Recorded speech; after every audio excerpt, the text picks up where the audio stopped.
Welcome to this presentation on mapping the catalytic space for the reactivity of metal-free boron nitride with O2 for H2O, MEDIATED, conversion of methane to HCHO and CO. This research was conducted by Parveen Rawal et al. And published in recently. Today, we'll explore the key findings and contributions of this important work. Let's begin by understanding the problem this research addresses. Hello, everyone. Today, we're tackling a big challenge methane. Did you know that methane is over 80 times more potent than carbon dioxide as a greenhouse gas over a 20 YEAR period? It's a powerful pollutant, but it's also a valuable resource, the main component of natural gas that we often waste. Our goal is to transform this problematic gas into useful chemicals like formaldehyde and carbon monoxide, which are building blocks for countless everyday products. Traditionally, this is done with expensive, metal-based catalysts. But what if we could do it without metals, using a more sustainable approach? So, how did we explore this metal-free solution? Imagine we're running a highly advanced virtual chemistry lab on a supercomputer.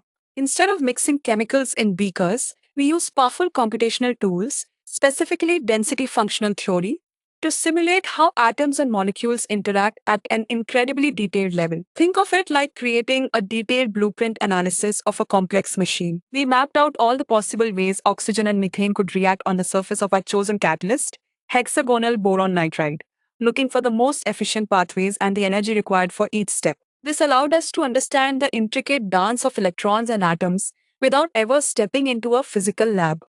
And here's the big win from our virtual experiments. We discovered that metal-free boron nitride is indeed a promising catalyst for converting methane.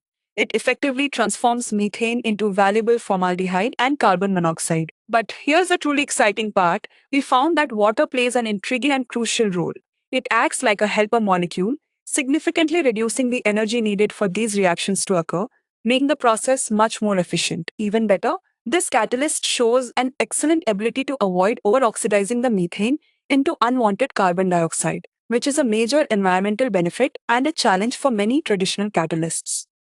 So, how does this fit into our world today? This research is a significant step towards a greener, more sustainable future. By showing that metal-free boron nitride can efficiently convert methane, we're opening doors to new ways of producing essential chemicals. This means we can potentially reduce greenhouse gas emissions by utilizing methane that might otherwise be released into the atmosphere. It also offers a more environmentally friendly alternative to traditional metal-based catalysts, which can be expensive or rely on rare resources.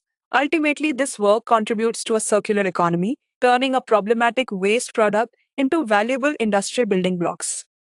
Looking ahead to the next 5 years, how might this research impact your daily life? Imagine the products you use every day, the plastics in your smartphone, the paints on your walls, or even the materials in your car. This research could mean that these items are manufactured using a cleaner, more sustainable process. By efficiently converting methane into their chemical precursors, we could see a reduction in industrial pollution, a more responsible use of our natural gas resources, and potentially even more affordable, eco-friendly products on the market. It's about taking a step towards a world where our everyday necessities come with a smaller environmental footprint.